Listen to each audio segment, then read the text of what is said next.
সকালবেলা ঘুম ভাঙলো স্ত্রীর ডাকাডাকিতে। এই শুনতেছো, তোমার ছেলে সকাল সকাল বাথরুমে গিয়ে বসে আছে, এখনো বের হয় নাই। অনেকবার ডাকাডাকি করলাম, বের হবার কোনো নামই নাই। তুমি একটু দেখো গিয়ে। উপায় না দেখে উঠে গেলাম, দরজার সামনে গিয়ে বললাম, আব্বু তোমার কোনো সমস্যা হয়েছে কি? তোমার আম্মু বলতেছে তুমি নাকি সকাল থেকে বাথরুমে। ছেলে বাথরুম থেকে উত্তর দিল, আব্বু তোমরা বড্ড সেকেলে, কোনো কিছুর খবর রাখো না। ছেলের কথা শুনে আমি তখন বেবাচেকা খেয়ে জিজ্ঞেস করলাম, কিছু হয়েছে বাবা? ছেলে তখন বাথরুম থেকে উত্তর দিল, আজকে বিশ্ব টয়লেট দিবস আব্বু, এই জন্য সকাল থেকে টয়লেটে বসে টয়লেটের প্রতি সম্মান জানাচ্ছি। ছেলে আমার এই এক সমস্যা, সব দিবসের প্রতি তার বিশেষ টান। কোনোভাবে জানতে পারলেই হয় অমুক দিন অমুক দিবস, তাহলেই উঠে পড়ে লাগবে সেই দিবস পালন করার জন্য। এবছর ফেব্রুয়ারির কথা এখনো মনে আছে। ছেলে আমার কিভাবে যেন জানতে পারে 12 ফেব্রুয়ারি হাক ডে। ফলাফল ক্লাসের সব মেয়েকে জড়িয়ে ধরে কুলাকুলি করছে। সেই দিনই প্রিন্সিপাল কল দিয়ে বললেন, আপনার গুণধর ছেলের আশ্চর্য কারবার শোনার জন্য দয়া করে একবার আমাদের স্কুলে আসুন।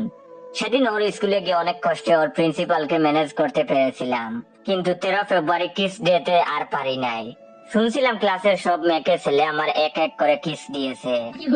একটা ম্যাডাম এগিয়ে এসেছিল আমার ছেলের ট্যুর থেকে নিষ্পাপ মেয়েদের রক্ষা করতে। ছেলে আমার সেই ম্যাডামকেও ছাড়েনি।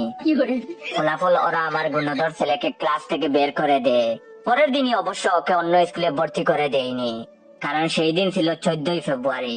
তাই 2 দিন পরে অন্য স্কুলে ভর্তি করে দিয়েছি। স্ত্রীকে তখন আমি বললাম, ওকে ওর মতো টয়লেট ডে পালন করতে দেও, ঝামেলা করিও না। তারপর আমি আবার এসে শুয়ে পড়লাম। সকাল সকাল ঘুম ভেঙে গেলে কি আর ঘুম ধরে, তাই ফেসবুকে বের করে গুতাগুতি করতেছি।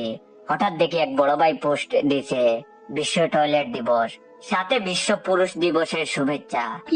এটা দেখে আমি তাড়াতাড়ি বিছানা থেকে উঠে বউকে বললাম, দ্রুত তালা চাবি নিয়ে আসো। বউ তখন বলল, হঠাৎ তালা চাবি দিয়ে কি করবা তুমি? আমি তখন বউকে ধমক দিয়ে বললাম, কথা কম বলে তাড়াতাড়ি তালা চাবি নিয়ে আসো। বউ আমার দ্রুত তালা চাবি নিয়ে এসে আমার হাতে দিল। সাথে সাথে ছেলের টয়লেটের সামনে গিয়ে বাইরে থেকে টয়লেটের তালা মারলাম। বউ তখন বলল, ব্যাপার কি? তুমি আমার ছেলেকে টয়লেটে রেখে তালা দিলা কেন? আমি তখন বউকে বললাম, ফেব্রুয়ারির কথা মনে নাই? স্কুলে তোমার ছেলে কি করছিল? আজকে টয়লেট ডে, তাই তোমার ছেলে টয়লেটে বসে টয়লেট ডে পালন করে। কিন্তু তোমার ছেলে জানে না টয়লেট ডে এর সাথে আজকে পুরুষ ডে। যদি তোমার ছেলে জানতে পারে আজকে পুরুষ ডে, তাহলে একবার চিন্তা করে দেখো ও কি করতে পারে।